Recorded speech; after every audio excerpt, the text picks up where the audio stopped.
Hadis Jabir.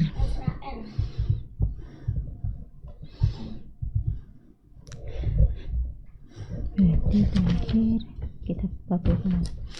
Bismillahirrahmanirrahim. Alhamdulillahirabbil alamin. Allahumma sholli ala Muhammad wa ala ali Muhammad. Amma ba'du. Kita teruskan pembacaan kitab Arbaun fil Faraid. 40 hadis dari kitab Ibnu Majah yang membahas tentang ilmu faraid. Kita kemarin sudah membaca sampai hadis ke-16 tentang kalalah.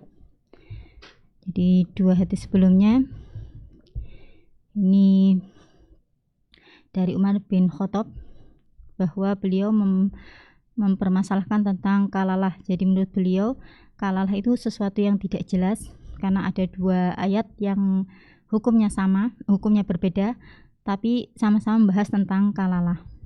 Dan tidak ada batasan di antara 2 ayat tersebut. Sehingga menurut beliau ini muskil. Tapi karena sudah dengan itu ya, berjalannya waktu dan para ulama sudah memikirkan jawaban untuk kalalah ini, maka untuk ayat yang ke-12 itu membahas tentang kalalah, yaitu saudara. Jadi orang yang meninggal kemudian ahli warisnya hanya saudara dari arah ibu, saudara seibu. Kemudian di ayat yang terakhir yaitu dari surat An-Nisa itu membahas tentang saudara sebapak atau saudara sekandung. Kemudian hadis ke-16 kemarin bahas tentang hadisnya Umar juga. Jadi penjelasan Umar bahwa ada 3 masalah yang menurut beliau masih muskil, jadi inginnya Nabi itu menjelaskan seluruhnya, yaitu pertama tentang kalalah, kedua riba, yang ketiga adalah khilafah. Kalau kalalah sebagaimana tadi ya, jadi sudah dijelaskan oleh ulama berdasarkan penelitian mereka, kemudian kita sudah tahu jawabannya. Kemudian riba juga begitu. Kemudian al-khilafah juga kita tahu bahwa khilafah itu walaupun Nabi tidak menjelaskan, kita tahu berarti seorang khalifah itu bisa terpilih tanpa ditunjuk oleh khalifah sebelumnya, atau bisa naik menjadi khalifah karena ditunjuk oleh khalifah sebelumnya seperti Umar dipilih oleh Abu Bakar. Gitu ya. Kemudian langsung ke hadis berikutnya masih dalam bab kalalah. An Jabirin yaqulu, dari Jabir radhiyallahu anhu, yaqulu dia berkata,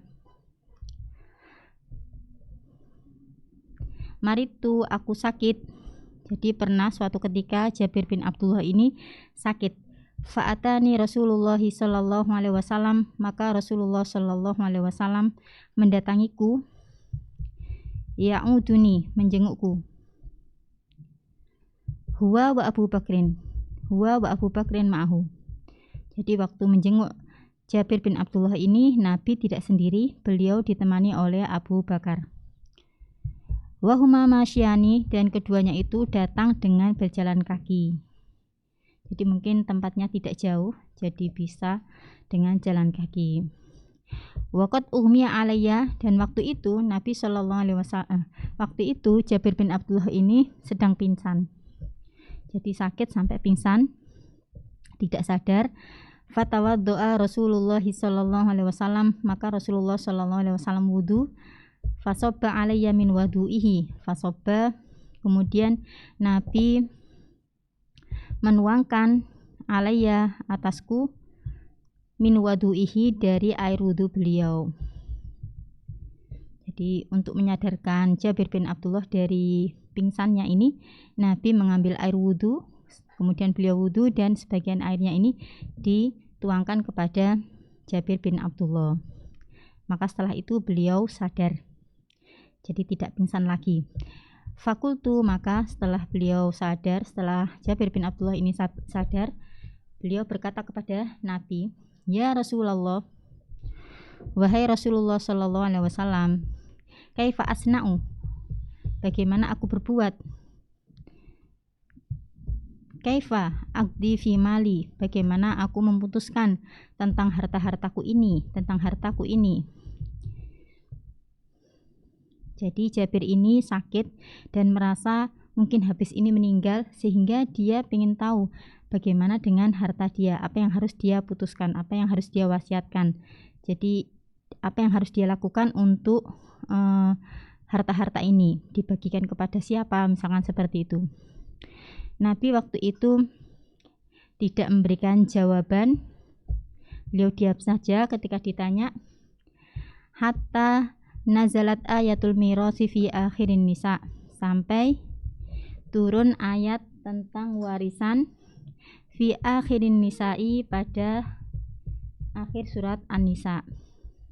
Jadi tentang kalalah, yaitu wa in kana rajulun yurasu kalalatan. Jadi yang turun yang pertama adalah surat An-Nisa ayat ke-12, yaitu wa in kana rajulun yurasu kalalatan, jika seseorang itu yurasu, diwarisi, kalalatan sebagai kalalah, artinya dia tidak mempunyai anak maupun bapak, jadi yang mewarisi dia adalah saudara. Al-ayah sampai akhir ayat. Jadi di ayat 12 dari surat An-Nisa ini menjelaskan tentang kalalah itu mendapatkan harta warisan 1/6 kalau dia seorang saja, entah putri maupun putra, jadi saudara atau saudari, maka dia mendapatkan 1/6 harta warisan dari orang yang meninggal tadi, dari saudaranya.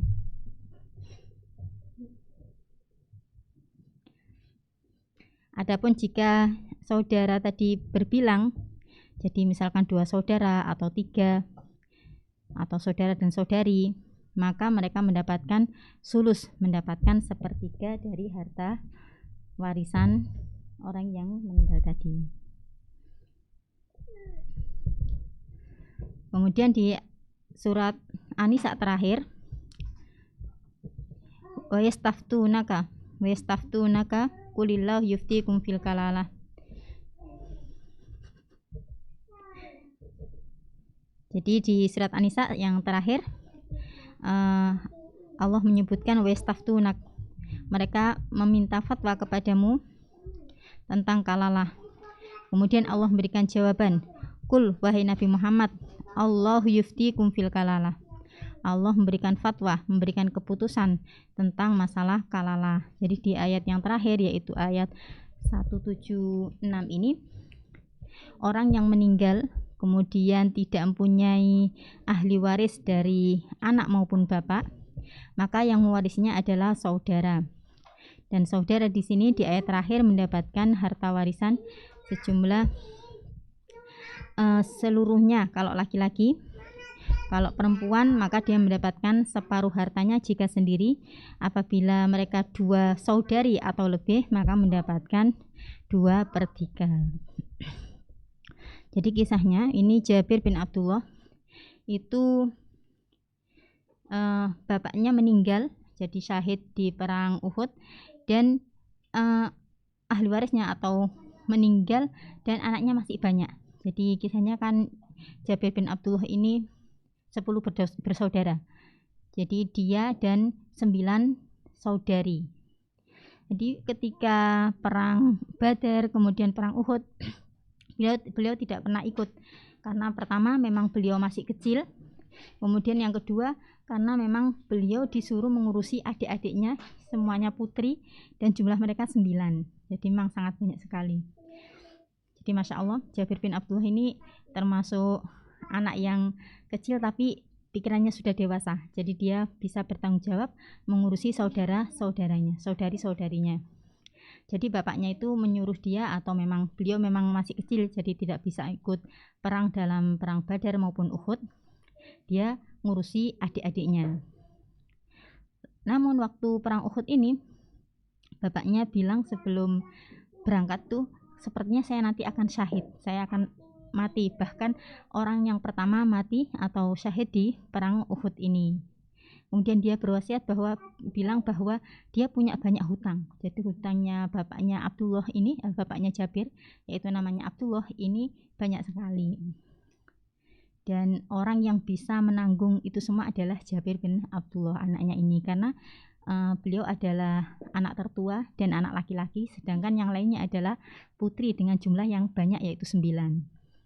Jadi beliau ini di ketiban beban yang banyak ya, jadi tanggung jawab yang banyak, tanggung jawab hutang ayahnya dan juga tanggung jawab mengurusi adik-adiknya yang berjumlah 9. Itu sebabnya ketika di dalam salah satu kisah, ketika beliau menikah, beliau memilih untuk menikah dengan seorang janda, bukan dengan seorang gadis. Nabi juga bilang, kok kamu nggak nikah sama gadis saja, kan lebih enak gitu, mungkin lebih enak gitu daripada menikah dengan janda. Ternyata Jabir menjawab, saya tidak mau menikah dengan gadis, sehingga nanti saya ngurusi tambah satu lagi, adik saya sudah 9, tambah istri 1, berarti kan ngurusi 10 orang. Maka beliau memilih untuk menikah dengan janda yang dia bisa membantu dia dalam mengurusi adik-adiknya. Jadi subhanallah ya, itu Jabir itu jadi sangat bertanggung jawab walaupun dia masih kecil waktu itu, karena waktu perang Badar dan Uhud itu kan beliau nggak ikut ya karena masih kecil, sehingga masih kecil tapi beliau sudah bisa bertanggung jawab, sudah dewasa. Ketika bapaknya meninggalkan banyak hutang, itu juga berpikir dewasa, datang kepada Nabi SAW bilang bahwa bapaknya itu hutangnya banyak sekali. Andaikan hasil panen dari kebun yang dia miliki itu untuk membayar hutang-hutang bapaknya, itu bertahun-tahun pun tidak akan lunas hutang bapaknya ini gitu. Jadi beliau punya permasalahan, merasa beliau juga bertanggung jawab dan dia mencari solusinya. Dia datang kepada Nabi SAW. Maka oleh Nabi waktu panen, maka beliau datang ke kebun Jabir ini, kemudian beliau meminta untuk dipanggilkan semua piutang dari bapaknya. Jadi orang-orang yang dulu bapaknya hutang kepada mereka itu semuanya didatangkan, kemudian dibayar oleh Nabi dengan kurma hasil panen waktu itu. Ternyata sampai semua piutang ini sudah mendapatkan hutangnya, itu ternyata hartanya masih tersisa, kurmanya masih tersisa. Jadi Nabi sudah mendoakan keberkahan sehingga kurma tadi tidak nunggu bertahun-tahun, tapi hanya sekali saja itu sudah mencukupi, sudah melunasi semua hutang bapaknya. Nah di sini jadi Jabir bin Abdullah ini ketika sakit ini beliau belum punya anak dan juga tidak punya bapak, sehingga beliau itu bertanya tentang bagaimana mengurusi harta-harta yang ada ini, sedangkan dia merasa kayak mau meninggal gitu. Jadi dia sakit sampai pingsan, jadi sakitnya memang mungkin agak parah gitu. Dan beliau bertanya kepada Nabi, kaifa aqdi fi mali, bagaimana aku berbuat dengan harta-hartaku ini, sedangkan aku tidak punya ahli waris. Jadi tidak punya anak, tidak punya bapak, yang ada adalah 9 saudari dia dan juga istri. Maka Rasulullah SAW tidak memberikan jawaban sampai turun surat tentang kalalah, yaitu di dalam surat An-Nisa ayat ke-12 dan di ayat 176.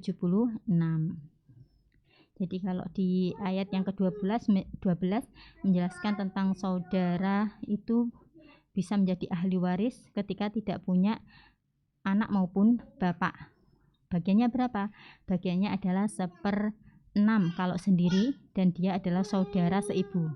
Adapun berbilang, maka mereka mendapatkan 1/3 harta warisan dibagi sama rata. Kemudian untuk di ayat yang terakhir dari surat An-Nisa, kalalah yang dimaksudkan adalah saudara sebapak atau saudara sekandung. Mereka mendapatkan, kalau laki-laki mendapatkan menjadi asobah, mewarisi seluruh hartanya kalau sendiri. Kalau berbilang berarti dibagi sama saudara yang lain. Adapun perempuan, maka dia mendapatkan setengah harta kalau dia hanya bersendiri, tidak ada saudari yang lain. Tapi kalau saudarinya ini ada 2 atau lebih, maka harta yang dia dapatkan lebih banyak, yaitu 2/3 gitu ya. Jadi kalau sendiri itu mendapatkan setengah, kalau berbilang 2 atau lebih itu mendapatkan 2/3. Jadi ini hadis terakhir tentang kalalah. Berikutnya babu mirasi ahlil islami min ahli syirki. Bab tentang warisan ahli Islam, yaitu orang Islam, min ahli syirki, dari orang musyrik, dari orang kafir. Orang kafir, musyrik, entah Yahudi, Nasrani, atau orang musyrik yaitu penyembah berhala. Kalau di tempat kita ada Hindu, Buddha, dan lain sebagainya. Hadis pertama, An Usamah bin Zaidin, dari Usamah bin Zaid, rafa'ahu ila Nabi sallallahu alaihi wasallam. Hadis ini sampai kepada Nabi sallallahu alaihi wasallam. Qala, beliau bersabda. Jadi ini tidak sekedar perkataan Usamah bin Zaid, tapi ini merupakan sabda dari Nabi sallallahu alaihi wasallam. Nabi pernah menyampaikan, la yarisul muslimu, seorang muslim itu tidak mewarisi al-kafiro, orang yang kafir, walal kafirul muslima, dan juga begitu juga dengan orang kafir, dia tidak mewarisi dari seorang muslim. Jadi kalau ada anak dan bapak, anaknya ini muslim, bapaknya kafir, seperti yang banyak terjadi di zaman Nabi Muhammad SAW ya. Jadi anaknya sudah masuk Islam, bapaknya belum, atau bahkan tidak ya, seperti Abu Ubaidah bin Jarrah. Abu Ubaidah bin Jarrah ini beliau muslim, bapaknya kafir, bahkan waktu perang Badar itu perangnya sama bapaknya. Jadi misalkan saja ya Abu Ubaidah bin Jarrah dengan bapaknya. Nah ini ketika misalkan bapaknya itu meninggal, maka Abu Ubaidah tidak mendapatkan warisan dari bapaknya. Begitu juga sebaliknya, kalau yang meninggal itu adalah Abu Ubaidah dan meninggalkan banyak harta, maka bapaknya tidak dapat warisan dari harta Abu Ubaidah tersebut. Kemudian hadis berikutnya, jadi hadis pertama ini jelas ya bahwa seorang muslim tidak bisa mendapatkan harta warisan dari orang kafir. Begitu juga dengan orang kafir tidak mendapatkan harta warisan dari seorang muslim. Hadis ke-19. Jadi kalau yang 18 ini sabda Nabi Sallallahu Alaihi Wasallam. Nah ini sabda Nabi Sallallahu Alaihi Wasallam ini disampaikan oleh Usamah bin Zaid karena ada suatu kisah sebelumnya, yaitu di hadis yang ke-19. An Usamah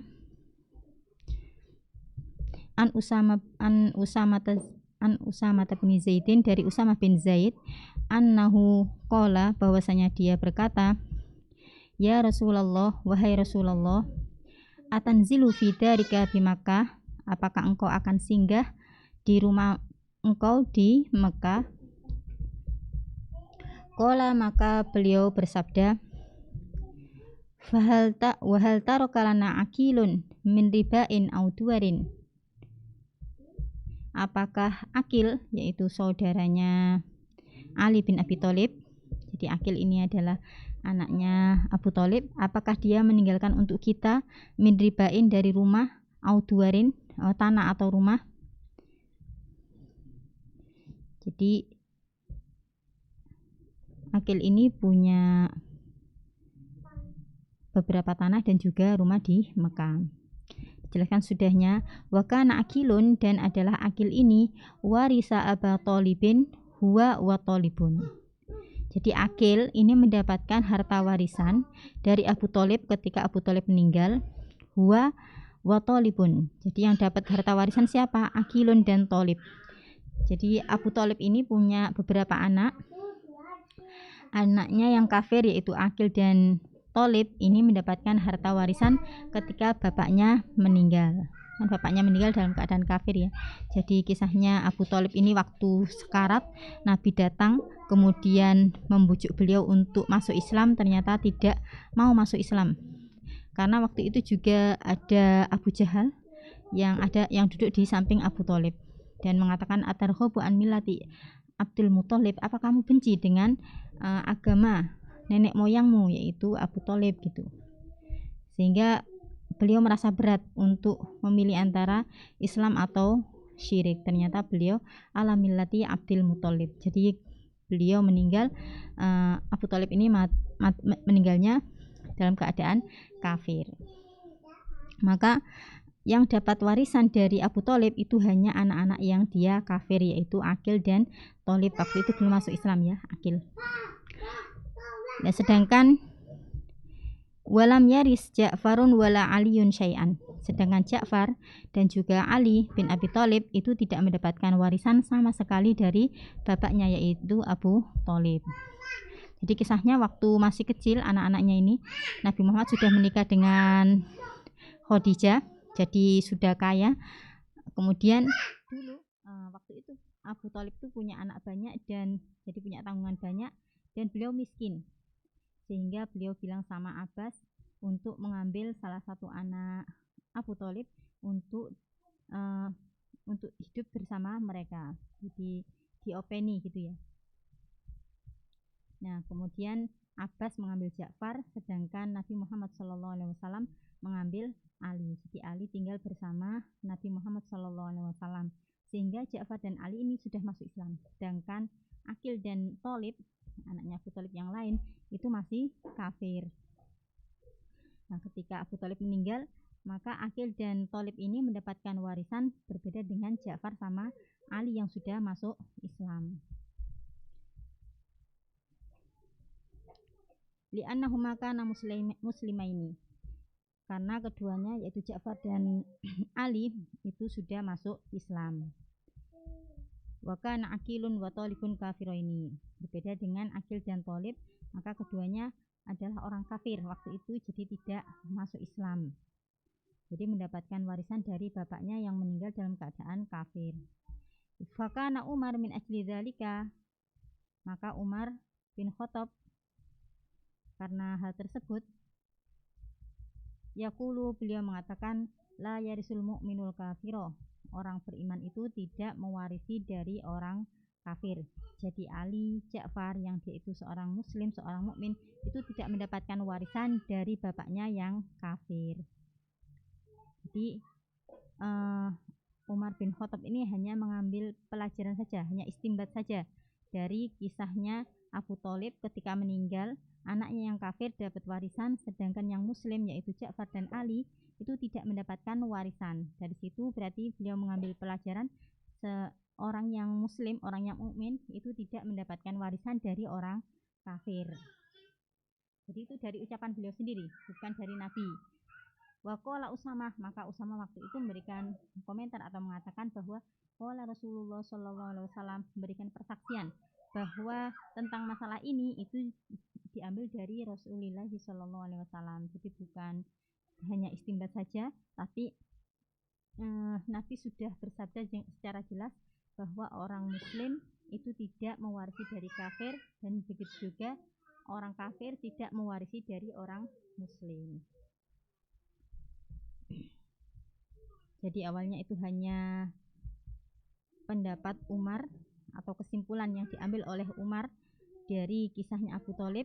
Kemudian Usamah bin Zaid ini memberikan kesaksian bahwa itu adalah sabda Nabi Sallallahu Alaihi Wasallam, la yarisul muslimul kafir walal kafirul muslimah, bahwa seorang muslim itu tidak mewarisi orang yang kafir, begitu juga dengan orang yang kafir tidak mewarisi dari yang muslim.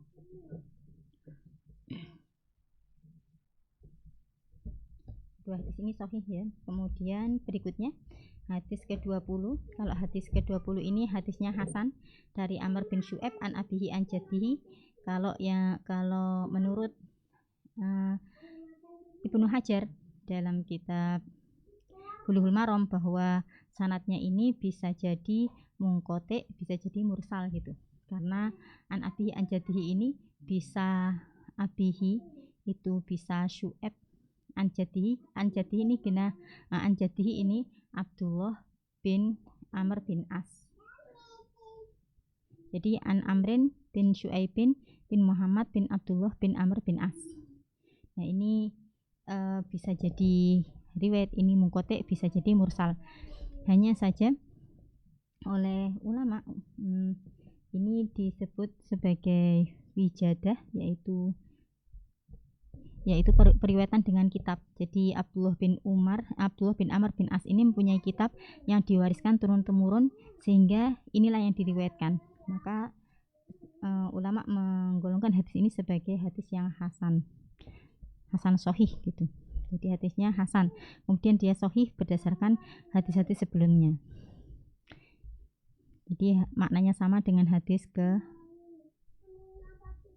17 dan ke 18 dan 19 sama, sehingga dia menjadi sahih. Awalnya hasan, kemudian hasan sahih. An Amr bin Syu'aibin an abihi an jaddihi, dari Amr bin Syu'aib, an abihi dari bapaknya, an jaddihi dari kakeknya.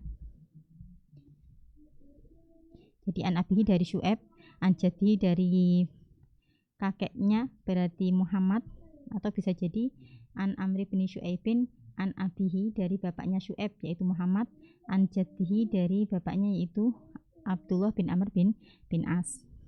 Itu sebabnya bisa jadi ini mursal, bisa jadi dia munqati. Hanya saja periwayatan Amr bin Syu'aib ini sangat banyak, kemudian mereka mengatakan ini wijadah, sehingga hadis-hadis dari Amr bin Syu'aib an abi an jaddihi diterima dan derajatnya hasan.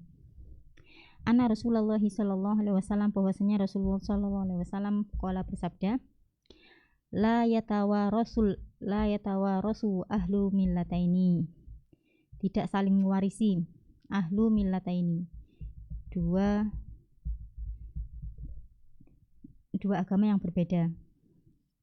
Jadi kalau ada orang yang berbeda agama itu tidak saling mewarisi. Jadi seorang muslim tidak mewarisi orang kafir, begitu juga dengan orang kafir tidak mewarisi dari orang yang muslim. Bagaimana dengan orang yang sama-sama kafir? Sama-sama kafir kalau menurut selain Imam Malik, maka mereka saling mewarisi. Ya, saling mewarisi. Jadi karena menurut mereka bahwa semua agama selain Islam itu milatun wahidah, satu agama. Ya kafir itu, entah itu kafirnya Yahudi atau entah itu kafirnya Yahudi, Nasrani dan lain sebagainya. Jadi Hindu, Buddha itu satu milah, satu agama, sehingga mereka boleh saling mewarisi. Misalkan anaknya Hindu, kemudian bapaknya Buddha, itu ya tetap saling mewarisi gitu. Begitu juga dengan Yahudi dan Nasrani, saling mewarisi. Kecuali Imam Malik tidak. Imam Malik tetap pakai ini ahlu millata, ini maksudnya dua agama yang berbeda, sehingga Yahudi sama Nasrani itu agama yang berbeda. Kalau ada di daerah muslim, kemudian mereka itu ada Yahudi dan ada Nasrani, kemudian mereka mengangkat masalah mereka ke mahkamah, jadi ke pengadilan, apakah mereka mendapatkan warisan dari keluarganya yang Yahudi atau dari Nasrani, maka menurut Imam Malik tidak dapat, karena mereka ahlu millata ini, dua agama yang berbeda. Jadi itu perselisihan ulama, dan ini biasanya diputuskan oleh fatwa ulama juga. Berikutnya ke bab mirasul wala, bab tentang warisan al-wala, yaitu orang yang memerdekakan budak. Al-wala itu adalah alaqatun bainal mu'tiq wal mu'taq. Di wala itu adalah ikatan antara orang yang memerdekakan dengan orang yang dimerdekakan. Jadi budak dengan orang yang memerdekakannya, bisa tuannya, bisa yang lainnya. Jadi orang yang memerdekakan dengan budak. Hadis pertama dalam bab ini, an Amr bin Syu'aibin, dari Amr bin Syu'aib. Hadis ini hasan ya, sebagaimana dijelaskan tadi. Jadi hadisnya Amr bin Syu'aib an abi an jaddihi itu hasan. Yang sebelumnya menjadi hasan sahih karena dua riwayat sebelumnya. Kalau ini hanya hasan saja. An Amr bin Syu'aibin an abihi an jaddihi, dari Amr bin Syu'aib dari bapaknya, dari kakeknya. Qala, dia berkata, ini kisah agak panjang. Tazawwaja Ri'abu bin Hudzaifah bin Sa'id bin Sahmin Umma Wa'ilin binta Ma'marin al-Jumahiyah. Jadi Ri'ab bin Hudzaifah bin Sa'id bin Sahm itu menikah dengan Ummu Wa'il bintu Ma'mar al-Jumahiyah. Jadi Ri'ab menikah dengan Ummu Wa'il, gitu aja ya gampangnya. Karena kalau orang Indonesia pakai panjang gitu kayak susah. Pokoknya di sini Ri'ab bin Hudzaifah menikah dengan Ummu Wa'il. Fawaladat, maka Ummu Wa'il ini melahirkan lahu untuk suaminya yaitu Ri'ab bin Hudzaifah salasatan 3 anak laki-laki. Fatufiyat ummuhum, kemudian ibunya meninggal. Jadi Ummu Wa'il itu meninggal. Fawarisaha banuha, maka anak-anaknya menjadi ahli waris untuk dia. Jadi harta warisannya itu diberikan kepada anak-anaknya berupa apa? Ribaan, tanah-tanah, wawala'a mawaliha, dan juga wala mawaliha, bekas-bekas budaknya. Jadi Ummu Wa'il ini rupanya dia mempunyai budak atau beberapa budak, kemudian dia memerdekakan mereka, atau dia memang memerdekakan budak-budak gitu ya. Jadi seperti Abu Bakar itu ada Bilal, itu sebenarnya bukan budak dia, budaknya orang kafir, kemudian dibeli oleh Abu Bakar, langsung memerdekakan. Jadi di sini wawala'ah mawaliha. Jadi beliau itu punya banyak harta. Selain harta, dia juga pernah memerdekakan budak sehingga mendapatkan wala mawaliha, mendapatkan harta warisan dari bekas budak milik dia, bekas budaknya. Fakharaja bihim Amr bin Asin ila Syam. Jadi suatu ketika 3 anaknya Ummu Wa'il ini diajak oleh Amr bin As, masih kerabatnya, ila Syami, ke Syam. Famatu fi ta'uni amwas. Ternyata 3 anaknya ini semua meninggal karena wabah amwas. Jadi memang banyak sekali sahabat yang meninggal karena wabah tersebut. Tiga anak dari Ummu Wa'il, kemudian Mu'ad bin Jabal bersama keluarganya itu meninggal semuanya, dan juga Abu Ubaidah bin Jarrah yang waktu itu sangat Umar bin Khattab itu sangat ingin bahwa Abu Ubaidah bin Jarrah itu diambil dari Syam kemudian dibawa ke Madinah. Kemudian dihalangi oleh salah satu sahabat bahwa itu tidak boleh. Berdasarkan hadis Nabi Shallallahu Alaihi Wasallam, dia mendengar bahwa Nabi pernah bersabda, kalau ada taun, ada pandemi atau wabah itu, maka orang-orang yang di dalam negeri itu tidak boleh keluar, begitu juga dengan orang yang di luar tidak boleh masuk. Sehingga Umar tidak boleh masuk ke Syam, dan orang yang di Syam yaitu Abu Ubaidah itu tidak boleh dicabut, diambil oleh Umar untuk dibawa ke Madinah. Oleh sebab itu kemudian Umar ya karena hadis Nabi, maka beliau tunduk kemudian kembali ke Madinah. Jadi ini salah satu yang meninggal, atau 3 orang yang meninggal itu adalah putranya Ummu Wa'il. Jadi Ummu Wa'il 3 putranya ini meninggal semuanya karena wabah amwas.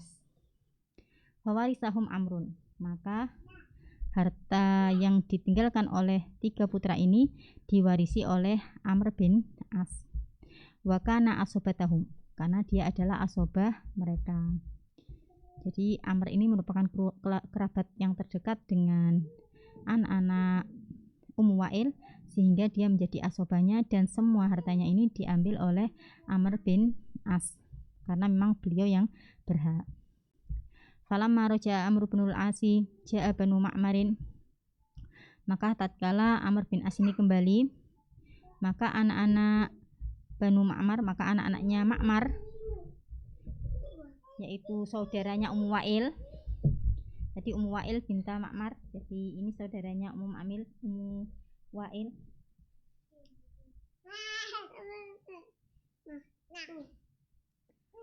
Mereka datang yukhosimunahu, mereka meminta atau merebut, jadi yukhosim bertengkar, meminta fi wala'i ukhtihim, jadi meminta hak dari wala'a ukhtihim ila Umar. Mereka minta harta warisan berupa wala yang ditinggalkan oleh saudari mereka, karena saudarinya ini ternyata punya beberapa budak yang dimerdekakan sehingga dia berhak mendapatkan walaknya.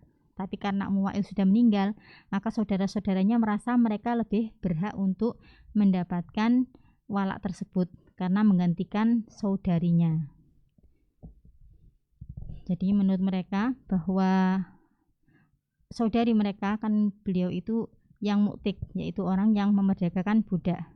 Sedangkan anaknya sudah nggak ada, sehingga yang berhak mendapatkan walak itu adalah saudara-saudara Ummu Wa'il. Maka mereka minta kepada Umar. Faqala Umar, maka Umar mengatakan, Aqdi bainakum bima sami'tu min Rasulillahi sallallahu alaihi wasallam. Maka Umar memberikan jawaban bahwa beliau akan memutuskan masalah ini berdasarkan apa yang beliau dengar dari Nabi sallallahu alaihi wasallam. Sami'tuhu yaqulu, beliau berkata bahwa saya mendengar Nabi yaqulu bersabda, ma akhrajal waladu wal walidu fahuwa li asobatihi man kana. Apa yang didapatkan oleh anak maupun bapak dari harta warisan, jadi dia mewarisi harta apapun, fahuwa li asobatihi, maka kalau dia meninggal, anak tersebut ataupun bapak tersebut meninggal, maka harta yang dia miliki itu li asobatihi, untuk asobahnya, untuk kerabat yang terdekat dengan mereka, mankana, siapapun itu. Jadi di sini asobahnya anak-anak Ummu Wa'il itu adalah Amr bin As. Jadi apa yang telah didapatkan diwarisi oleh anak, kalau ini kaitannya sama Ummu Wa'il ya, berarti ini adalah putra-putra Ummu Wa'il.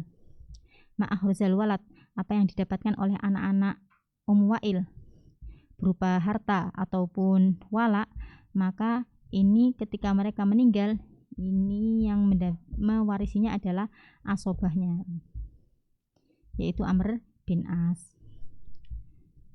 Qala, maka Abdullah bin Amr bin As ini berkata, faqadha lana bihi, maka Umar bin Khattab memberikan keputusan untuk kami dengan itu, dengan sabda Nabi.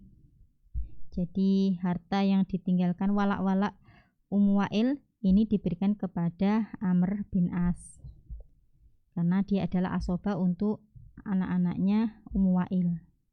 Faqadha lana bihi, jadi yang mendapatkan walak itu adalah Amr bin As, bukan saudara-saudara dari Ummu Wa'il, karena Ummu Wa'il ini sudah meninggal terlebih dahulu, kemudian punya anak-anak.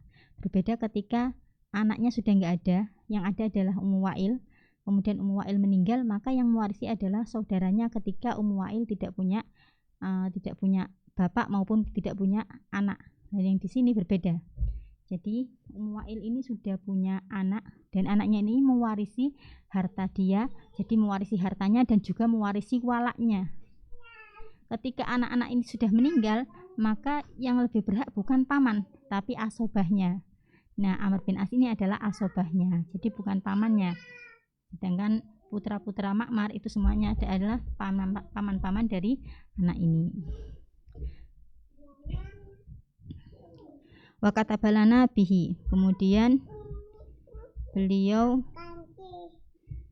menuliskan, jadi mencatat keputusan ini untuk kami. Kitaban fihi syahadatu Abdillahi. Jadi surat ini, yaitu keputusan ini, dituliskan berdasarkan persaksian dari Abdurrahman bin Auf, wa Zaid bin Sabit wa akhor. Jadi ada tiga sahabat yang mensaksikan.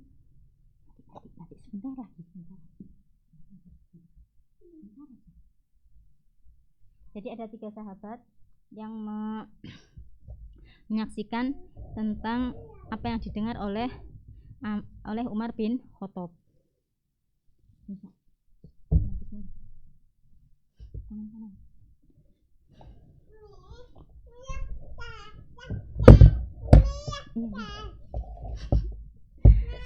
Hatta idastukhlifa.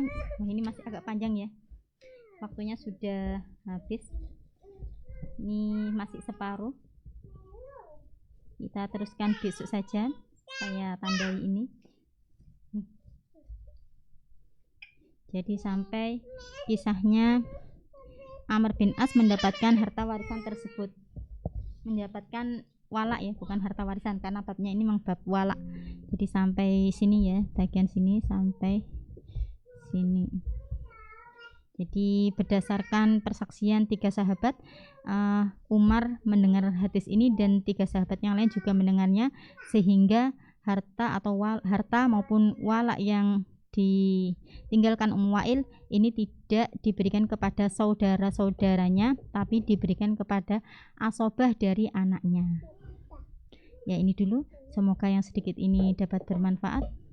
Aku qouli hadza astaghfirullahu li wa lakum, subhanakallahumma bihamdika asyhadu an la ilaha illa anta astaghfiruka wa atubu ilaik.